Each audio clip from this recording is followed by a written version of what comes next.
Olá, começa agora aqui pela TVA mais um programa Parlamento Debate, que hoje traz para discussão um tema que tem se tornado cada vez mais recorrente, o tratamento dispensado aos menores infratores em Santa Catarina.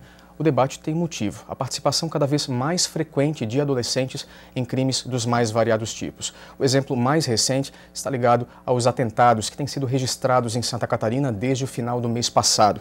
Dados da Secretaria de Estado da Segurança Pública mostram que das 51 pessoas presas, até o momento, 21 são menores de idade. O que fazer para coibir esse tipo de prática? É o que os nossos convidados do Parlamento Debate de hoje vão ajudar a responder.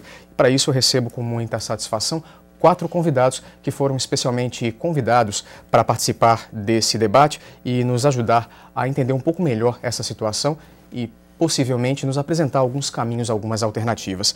São eles a doutora Retjane Popelier, presidente da Comissão da Criança, do Adolescente e do Idoso da Ordem dos Advogados do Brasil em Santa Catarina, recém-nomeada. Obrigado pela participação. Também o promotor da Vara da Infância e Juventude do Ministério Público de Santa Catarina, doutor Marcelo Wegner. Obrigado pela presença. Também conosco o deputado Mauro de Nadal, do PMDB. E fechando o nosso ciclo, a deputada Luciane Carminati, do PT, que tem aí no ano de 2013 a incumbência de presidir a Comissão dos Direitos da Criança, a Comissão dos Direitos e Garantias Fundamentais da Assembleia Legislativa e que hoje faz parte desse nosso encontro, desse nosso debate. Para a gente poder começar, vamos fazer uma análise de como tem sido essa situação nos últimos dias aqui. É um dado bastante expressivo, 51 pessoas presas em Santa Catarina nos últimos atentados, 21 delas adolescentes. Doutora Retjane, a participação dos menores tem sido cada vez maior. Estão sendo utilizados mesmo como escudos pelo crime organizado? Bem, boa tarde inicialmente aos colegas de mesa de debate. Meu agradecimento inicial pela rara oportunidade de poder participar com os senhores desse debate.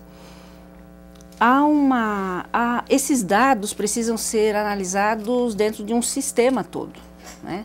Eu não consigo, com a devida licença dos demais, eu não consigo analisar somente esse número de 51 detidos, dos quais 21 adolescentes.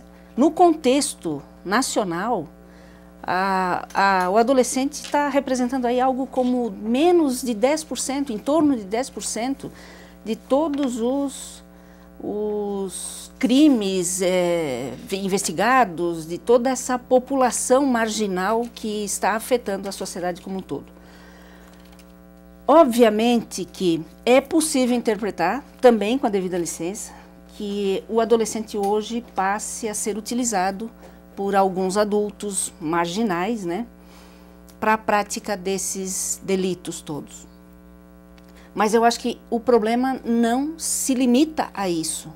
Eu penso que o problema seja muito mais amplo, necessário, inclusive, para que se possa debater com mais tempo, ou seja, acho que o adolescente, respondendo a sua pergunta objetivamente, o adolescente está sim sendo usado, mas não é um dado final.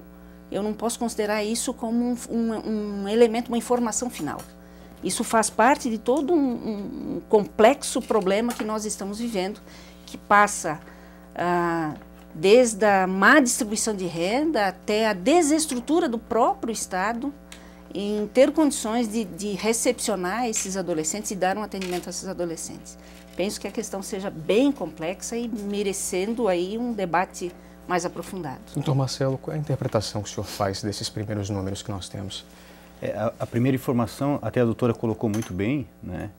Nem todo adolescente que é apreendido, ele necessariamente existe prova da autoria dele, né? Muitas vezes a polícia militar ou a polícia civil até no afã de se encontrar um responsável, né, ela encaminha adolescentes que são inicialmente apreendidos à promotoria e nós verificamos que não existem elementos mínimos de autoria, né? Então muitas vezes esses adolescentes são liberados porque realmente não existe prova de que eles efetivamente praticaram esses fatos. Do outro lado, não há como negar que alguns adolescentes efetivamente estão servindo, como foi usado aqui o termo, como escudo, né? Nesse estado de exceção que está acontecendo agora aqui em Santa Catarina, né?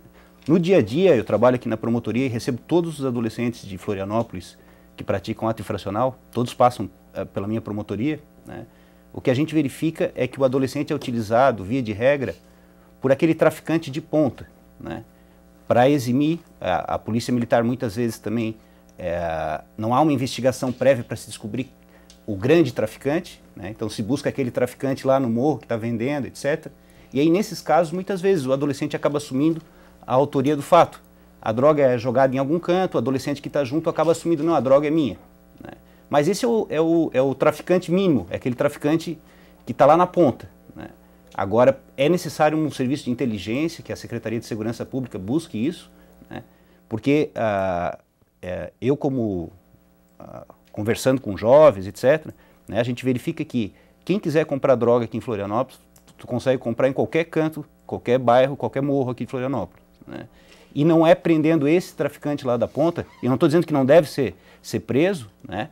Mas se não tiver um serviço de inteligência para buscar o grande traficante, a questão do transporte da droga que vem lá, o tráfico internacional, né? A gente vai estar enxugando gelo, como se diz no dito popular. Então, inicialmente, era isso que eu teria para colocar, né, em relação a essa questão. Deputado Mauro. Esse fator aí que tem ocorrido em Santa Catarina, essa quebra do sossego que o catarinense estava vivendo, ele não é especificamente um problema só aqui do estado catarinense. Se nós pararmos para analisar, vários fatores acabaram influenciando esta situação que encontramos aí. O Dr. Marcelo citou com muita precisão o fato da entrada de entorpecentes até e armas de outros países pelas fronteiras do país. Aí a gente já percebe que o fortalecimento de toda esta estrutura do crime, ela não é única e exclusiva do país, mas sim ela vem de outras regiões e a droga tem esse corredor, uma facilidade enorme de penetração em todos os estados da nossa nação. Mas quanto ao tema específico, na participação destes menores nos episódios que envolveram aqui Santa Catarina, eu vejo como mais um índice que, se nós formos segmentar e colhermos as idades das outras pessoas, dos outros 30 desses 51 que foram detidos, nós vamos ver que temos várias faixas etárias aí que se encontram. Então não é somente o fato de nós termos o adolescente aí no meio, que são esses 21. Eu acho que em todos os crimes que nós formos apurar, nós temos essa participação dentro deste índice de frequência do jovem cometendo o delito, a infração penal. O que cabe a gente discutir, e isso vai acabar migrando nesta conversa também, é justamente aquele velho tema que muito se debate, que é a redução da idade penal. Né, que muita gente levanta como uma grande bandeira para se resolver este problema e fazer com que o jovem saia, então, desta frente de batalha criminosa para entrar para a recuperação, tendo em vista a possibilidade dele ser pego cometendo o ato, né, e ir para a cadeia. Então, todo mundo imagina que essa vai ser a solução. Ele vislumbrando a possibilidade de ser preso, ele vai sair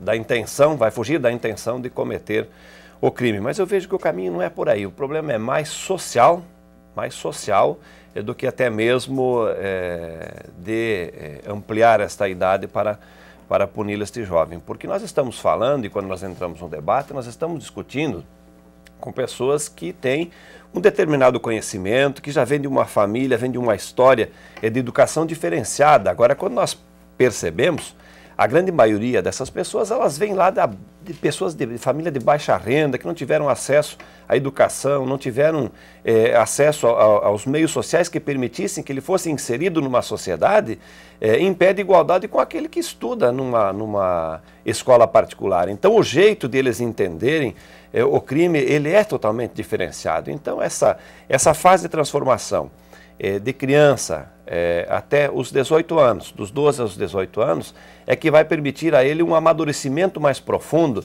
da vida real e da situação. Então é aí que o Estado tem que entrar com todo o seu aparato, fornecendo uma estruturação para que o Ministério Público, ao oferecer a denúncia, ao solicitar uma resposta do Judiciário através dos nossos juízes, possa esta penalidade ser cumprida dentro daquilo que brilhantemente o Estatuto da Criança e do Adolescente trouxe para a legislação brasileira, que é proteger este jovem, que é reinseri-lo na sociedade, mas acima de tudo preservar a sua família e os seus laços familiares, que este é o grande objetivo da norma. Só que o Estado hoje não oferece essas garantias e essas possibilidades para que nós possamos realmente cumprir a legislação.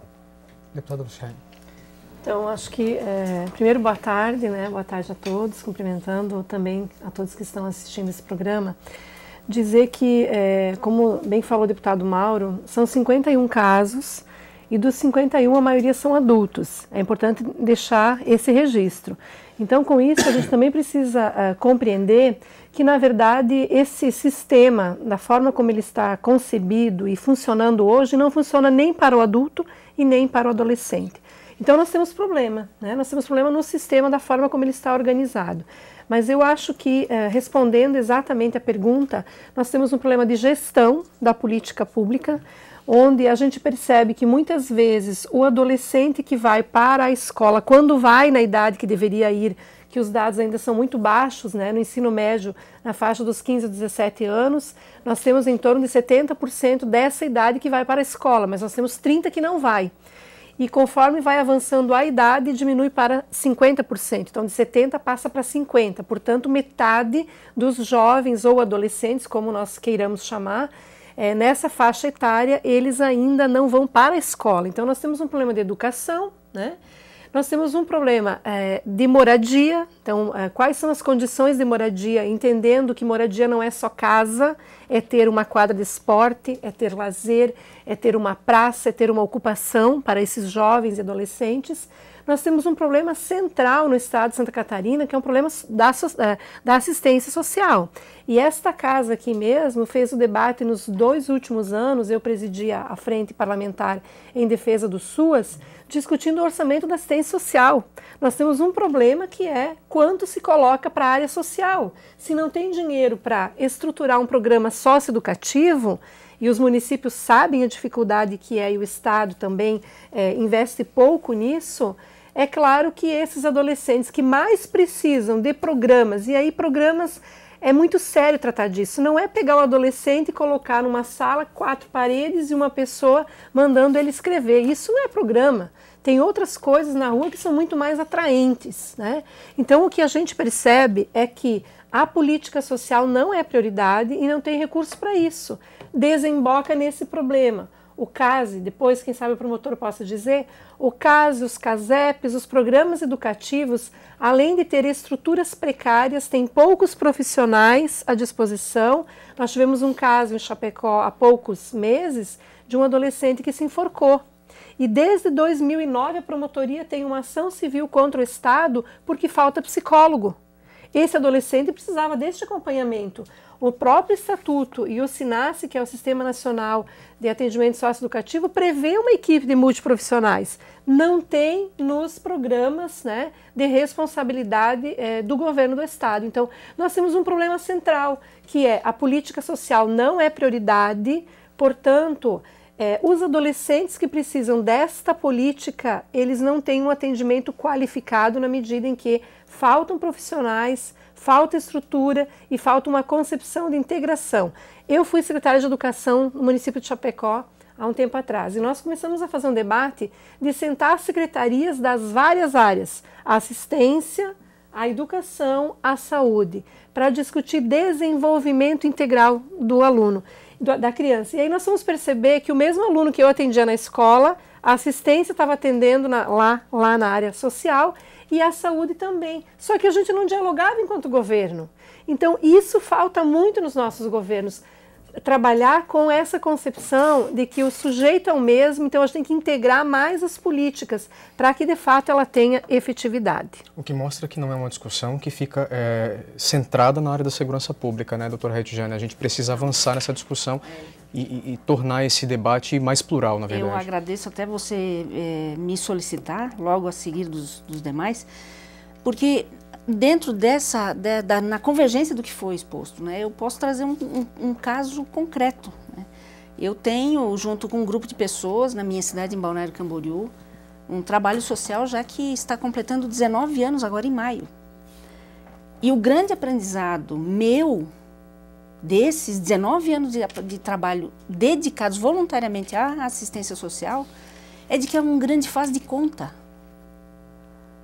Eu não quero, por favor, passar nenhuma culpa, nenhuma condenação a nada nem a ninguém. Não é esse o papel da Comissão da Criança. Nosso papel é participar do debate para encontrar as melhores ideias. Mas, na prática, eu posso trazer essa contribuição. O Estado, que tem a grande atribuição, e lógico que o Estado somos nós, né? Mas é ele que tem a atribuição por lei de ter os programas de atendimento à nossa infância, tanto na escola, quanto os programas socioeducativos, quanto abrigos, quanto núcleos infantis, toda essa sistemática. Parece, na minha experiência, né, que é um grande faz de conta. Não há dinheiro suficiente para investir na adolescência, na infância, na adolescência. Os profissionais que trabalham nessas áreas são sempre muito mal remunerados. A qualificação deles aí vai de encontro à remuneração, né? Esses jovens, a lei inclusive prevê, este mundo da infância e da adolescência marginalizada, sujeita a essa influência da marginalidade, é uma comunidade altamente complexa. Ela precisa de atendimento complexo, em que todos os sistemas do governo dialoguem entre si por ele, tendo ele como centro. Então, eu tenho 22, 23 anos, se não me engano, aí do ECA, 23, 24, 25 da nossa nova Constituição, nossa grande, amada Constituição, com todos os seus reparos, né? Mas a grande Constituição que nós temos hoje, né? E tenho 19 anos de um trabalho social em que eu tenho que vir aqui, na presença das autoridades que estão aqui representando o Estado, e dizer, olha, nós ainda não tratamos a nossa infância com prioridade. A nossa criança ainda não é prioridade para nenhum de nós. Muito embora todo o seu esforço, deputado, o seu, deputada, o seu, doutor, muito embora todos os esforços. Onde é que estaria o problema? O ECA tem participação nisso, por exemplo? Precisaria de uma revisão? Não. Ele sofreu agora em 2009 a inclusão de novos artigos com a nova Lei Nacional de Adoção. É bastante recente. Eu tenho um estudo a respeito disso, eu tenho profundas críticas também. Mas é lógico que isso tudo compõe o nosso aprendizado, né? Essa trajetória em que a humanidade está seguindo para se melhorar. Mas eu penso que da nossa base, nós temos amor pelo nosso filho. Eu tenho amor pelo meu filho, pelo meu sobrinho, pelos meus familiares. Eu não sinto da mesma forma em relação àquela criança que está lá naquele bairro carente. Eu acho que nós precisamos... Adoraria ter uma resposta que trouxesse uma solução. Tenho certeza que os demais aqui também. Mas penso que nós estamos ainda muito no campo da reflexão, da discussão, do debate, para tentar encontrar. Uma das contribuições que a OAB quer dar, que eu quero dar, é essa. Vamos, primeiro, admitir que estamos fazendo de conta, que estamos cuidando da infância e da adolescência. Segundo, vamos analisar se nós realmente amamos a criança como ela deve ser amada. Toda e qualquer criança, não só a nossa. Qual o posicionamento do Ministério Público em relação a essa discussão, doutor? Além da parte pessoal, né, emotiva, dessa necessidade que é uma questão mais cultural, né, que nós vivemos realmente numa sociedade consumista, que pensa em si e nos seus e não na comunidade, né, tem questões objetivas que podem ser vistas, né, em relação a essa questão. Quando a gente trata de criança e adolescente, nós temos níveis de atenção, né? O primeiro seria essa questão que a deputada colocou, a questão de como se tratar a atenção básica, que seriam os CRAS, que seriam os principais agentes, né? Então nós precisaríamos ter em todos os municípios, né, esse órgão que pudesse tratar não só da criança e do adolescente, mas da família da criança e do adolescente. Eu posso falar de Cadeiro porque eu recebo aqui na promotoria da infância, eu não tenho dados estatísticos, mas eu posso dizer que mais de 90% dos adolescentes infratores, né, eles têm uma família desestruturada. E quando eu falo família desestruturada, não é o fato do pai ou da mãe serem divorciados ou qualquer coisa assim, né? É o fato, e aí eu vou falar em regra, do pai não estar presente, não ter a figura paterna, né? Não está presente na educação, em telefonar, em querer saber como é que o adolescente está ou a criança está. Só me permite claro. uma pequena parte, né? Além disso, do pai não estar presente, a mãe fica com toda a carga de criar 1, 2, 3, 4 filhos, às vezes cada um de um pai diferente. Ou os avós, né? Também é um outro avós, problema sério que a gente tem. E a mãe é extremamente responsabilizada por todos nós. Parece que nós, sociedade, a responsabilizamos como culpada. Isso também precisa ser revisto. Se nós tivéssemos um órgão estruturado, né, esse CRAS, por exemplo, em todos os municípios do estado, e não há, né, ele tem essa função de fazer esse trabalho de estruturar, chamar aquela mãe, né, que muitas vezes também já tem algum problema, é alcoolista, ou tem algum problema com drogas, se não tem, vai ter. Ou é muito concessiva, né, faz tudo que o filho quer, também tem o outro lado, né? Então não impõe limites para aquele filho, talvez até por falta da figura paterna, para compensar, eu não sei, aí teria que falar com um psicólogo para ver as razões, né? Mas isso cria naquela criança e depois futuramente no adolescente, né, uma ilusão de que pode tudo e que não há limites. Então você acaba caindo na questão do ato infracional, que seria o segundo patamar. Aí no ato infracional nós temos duas questões. A primeira questão seria o ECA, ele nunca foi implantado, né, efetivamente. Só me permite, na verdade, esse debate com relação à revisão do Estatuto, o entendimento que nós temos no diálogo com os trabalhadores, com as entidades que lidam mais com a questão do adolescente, próprias promotorias, é de que o ECA não precisa ser revisado, ele precisa ser implementado. Isso, eu concordo. Né? Ele não saiu do papel, porque ali tem questões fundamentais, né, do atendimento à educação, da situação do adolescente e da criança que não são cumpridas, mas também os programas que entram nessa segunda etapa, como o senhor falava, né? Os programas, eles não são qualificados para, de fato, inserir esse adolescente de volta à sociedade, uma vez que a família não teve essa base de sustentação. Quem vai dar essa base? O programa teria que dar na relação com a família. Né? Se permite, o ECA prevê já desde 90 que em cada município, assim como um conselho municipal e um conselho tutelar, tenha que haver um programa de orientação e apoio à família e a permanência da criança na família. Quer dizer, a legislação tem a legislação, precisa ela colocá-la em realmente prática.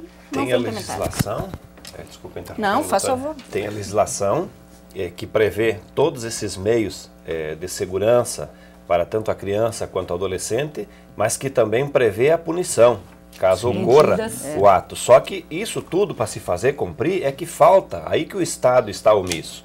Eu vejo que a melhor forma para se fazer efetivamente valer, principalmente o sistema de tratamento, de acompanhamento do adolescente e dos familiares, teria que ser uma competência exclusiva do município. Porque o município cuidar dos seus fica muito mais fácil, muito mais prático, porém, aí os prefeitos, eu fui prefeito por 8 anos, o primeiro contratempo que encontro é aonde é que eu vou arrumar o recurso suficiente para poder fazer com que isso possa ser efetivado no meu município. Mas aí entram os programas, a exemplo do CRAS, né? A exemplo de tantos outros que o município pode acessar. E eu acredito que, evidentemente, que no início pode até ter um custo, até se construir, quem sabe, todo este aparato, um custo, mas que depois vai sendo absorvido pelo dia a dia, pela recuperação dessas pessoas, pelo bem social que isso tudo vai fazer. Os prefeitos, toda a sociedade em si vai notar a diferença de todo este avanço. Eu acho que é por aí, porque você veja bem, desde que o adolescente comete um ato, o primeiro ato da sua vida, e aí tem que fazer toda a análise do que representa este ato perante a sociedade, qual é que foi o dano que ele causou com este ato praticado, ele desde o início ele encontra várias etapas, trocando em miúdos, de punição para o seu ato. E aí a gente vem de novo a fazer aquela análise de que tem que diminuir de 18 para 16, e a gente percebe que o caminho não é por aí, porque se nós tivermos um adulto cometendo um crime, por exemplo, matar alguém como prevê o Código Penal, pena, reclusão de 6 a 20 anos. Né?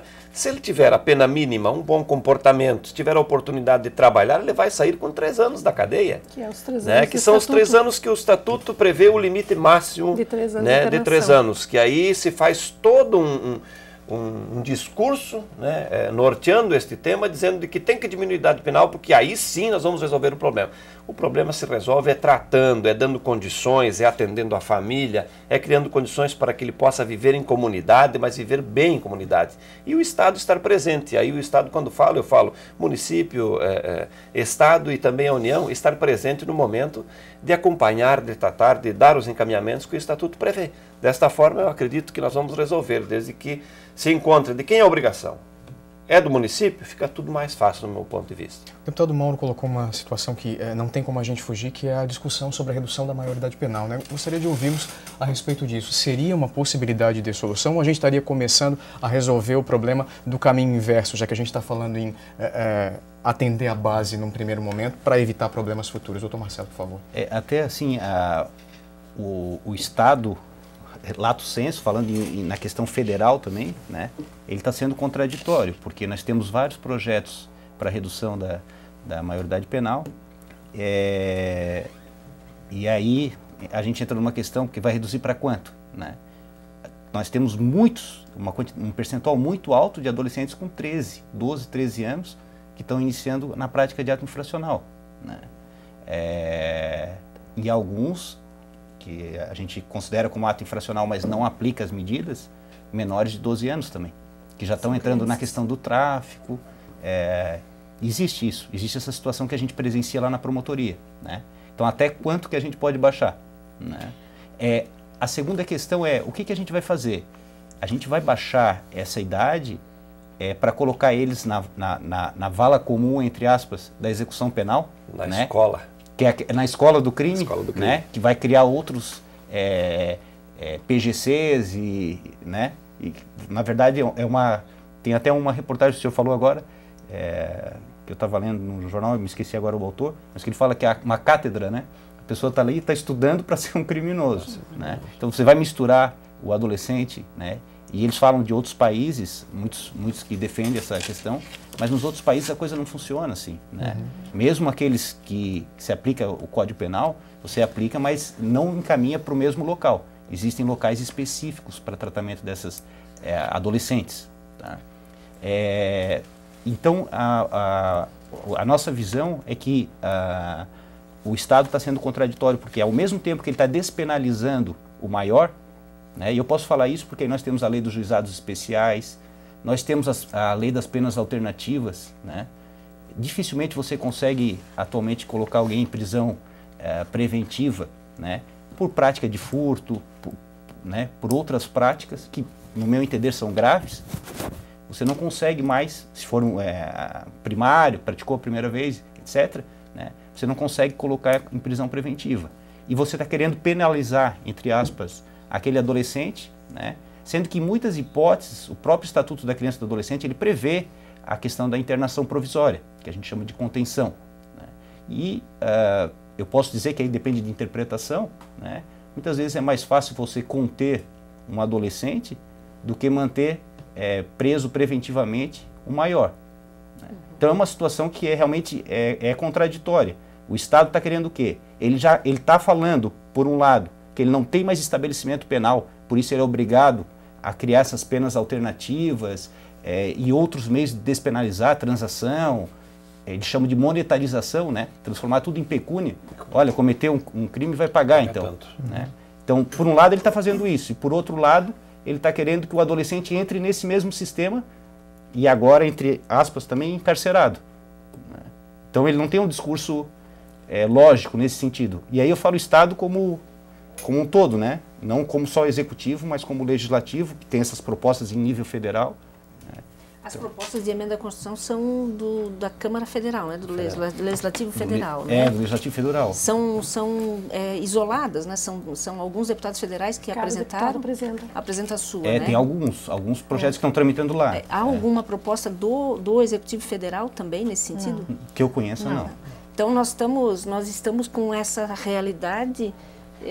Será que esses nossos colegas deputados federais estão propondo isso como forma de auxiliar a juventude?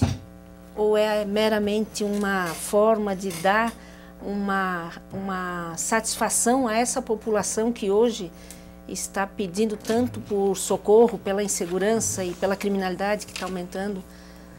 Até assim, me parece que o grito, entre aspas, da população é legítimo, né? Sim. Se eu tenho minha casa assaltada, realmente eu vou ficar indignado e vou querer que se tome uma providência imediata, né? Mas o Estado tem que pensar racionalmente. Eu vou colocar cada adolescente que pratica um ato infracional, se eu colocar internado, né? Nós não temos, o Estado brasileiro não tem capacidade e uma hora ele vai ter que sair, porque senão você vai inchar esses estabelecimentos de uma forma... Sim, o sistema prisional já não funciona. Nós temos 17 mil presos em Santa Catarina e segundo uma reportagem que li dias atrás, nós temos 12 mil mandados de prisão a serem cumpridos, porque não tem espaço mais nas penitenciárias. Então se veja o problema. E aí vamos diminuir um pouco mais a idade para ter mais presos para colocarmos lá. Estaríamos solucionando ou criando um novo problema? Estaríamos criando um problema, porque a solução disso tudo já é consensuado, é tratar, é encaminhar, é restabelecê-lo ao convívio social. Então, levando para a penitenciária, para a cadeia, nós não vamos conseguir recuperar um adolescente que já está numa fase da rebeldia, que é esta fase que entra nos 13, 14 anos, até os 17, 18, onde procura culpado para todos os gestos, menos para os seus, né? Então você imagina esse dentro de uma escola, que são as nossas penitenciárias hoje, que a gente tem percebido, recupera muito pouco dos que entram lá. Meus amigos, estamos chegando ao final do nosso debate, infelizmente. O assunto é polêmico e rende muita discussão. Inclusive, já deixo aqui o convite para uma próxima oportunidade. Mas para a gente encaminhar a discussão de hoje, gostaria de um último pronunciamento de cada um de vocês para a gente encerrar a discussão de hoje, que na verdade não se encerra. Na verdade, cria um trampolim para que a gente volte a falar sobre o assunto e sugira aí novas possibilidades para a solução, para pelo menos amenizar esse quadro. Eu gostaria de começar ouvindo a doutora Retiane, por gentileza. A OAB de Santa Catarina, e até vindo para cá eu tive acesso pela internet, nosso presidente federal, Dr. Marcos Vinícius, se manifestou ontem perante a CNBB, a OAB federal e estadual, também dos municípios, segundo nós temos informação, é contrária às propostas de emenda à Constituição que visam reduzir a maioridade penal. Consideramos, e eu particularmente afirmo, que é um retrocesso pela própria experiência prática que eu tenho, né?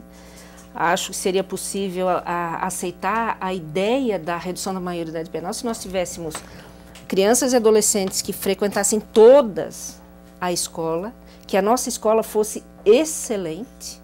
Nós temos crianças e adolescentes lá no nosso trabalho social que com 14 anos não sabem escrever uma frase e estão na escola, né? O mundo do crime e da marginalidade é muito mais atraente. Na criminalidade, no mundo da marginalidade, aquele adolescente não é julgado por ninguém. Ao contrário, na sociedade, na nossa sociedade, onde ele não recebe a educação que deve, a educação que ele recebe é muito ruim, ele é permanentemente julgado. Então, a proposta da redução da maioridade penal precisa ser analisada por todos com muito cuidado. E, de antemão, particularmente pela OAB, eu afirmo que nós temos um posicionamento contrário a essa proposta. Somos a favor de que se cobre o Estado. Vamos, então, penalizar o Estado por todas as falhas na estrutura dessa sociedade que o ECA propõe já há 20 e tantos anos. Doutor Marcelo. Reitero as palavras da doutora, né? E eu queria concitar só os deputados aqui, para nessa questão desse poder fiscalizatório, né, tentar verificar essa questão do executivo, da necessidade de prioridade para cumprimento do ECA, né. Por exemplo, só para citar um exemplo, o CASE, que é o Centro de Atendimento Socioeducativo de Joinville, ele está há mais de 3 anos na questão burocrática, de construção, etc. E agora ele está próximo de acabar a parte física e não existe monitor concursado para atuar ali. Eles vão ter que pegar terceirizado, ou seja, vão fazer alguma coisa improvisada, né? Então, esse poder fiscalizatório para a criação de CASE, na questão municipal nós já estamos conversando com vereadores para cuidar da parte das medidas não privativas de liberdade para esses adolescentes, né? Mas nessa parte da privativa de liberdade, é necessário uma especial atenção dos deputados né, para concitar o governador e, claro, a secretária de Justiça, né, para tomar as medidas necessárias. Tá? Que são, aqui em Florianópolis todo mundo conhece a situação do São Lucas, né, que foi demolido me parece que está em grau de recurso agora a questão do edital. Né? Então, para acompanhar essa situação, porque infelizmente, eu vou falar uma questão, uma frase que talvez não seja muito simpática, né, mas a questão de medida socioeducativa não rende voto, né, por uma questão cultural. Ninguém quer saber dos outros, né? Daquele adolescente marginalizado, etc., o que vai ser feito com ele. Né? O que rende voto é fazer asfalto, é obra que aparece, que se pode puxar ali a parte de assistência social, principalmente, né, deputado? Então, a minha palavra última seria nesse sentido, de solicitar esse apoio de vocês. Deputado Mauro. Olha, eu sou um municipalista, né? E eu vejo sempre que é muito mais fácil nós resolvermos os problemas quando nós enfrentamos ele lá na vertente, né? E o município é o que primeiro sente o impacto de todo o problema quando ele surge, quer seja na saúde, na educação e a segurança pública, como disse a doutora representando a OAB, a segurança pública ela precisa ser prioridade, porque a gente tem que começar a analisar quanto vale a minha segurança.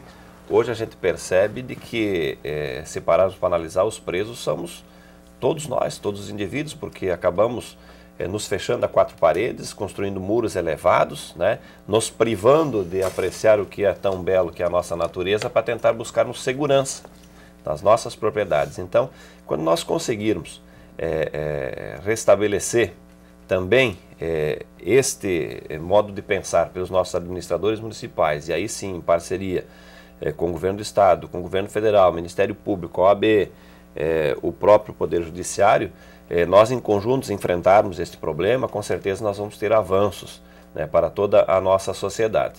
É claro que para se chegar a isso, nós somos nós aqui em Santa Catarina que vamos conseguir fazer toda essa adaptação, mas começa por aqui a discussão, a exemplo desse programa de hoje, vários vão suceder, para a gente conseguir aí amadurecer e ir formando alguma posição que venha ao encontro de enfrentarmos todo este problema que hoje está sendo vivido neste episódio aqui em Santa Catarina, mas também em tantos outros crimes praticados, não só aqui no estado, também se vivencia a presença deste adolescente cometendo ato infracional. Eu acredito que resolvendo lá na base, fazendo acompanhamento lá nos municípios, nós vamos conseguir mais efetividade naquilo que é a função nossa enquanto administradores públicos.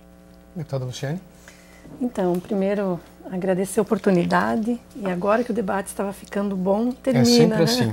Então nós temos que fazer a parte 2.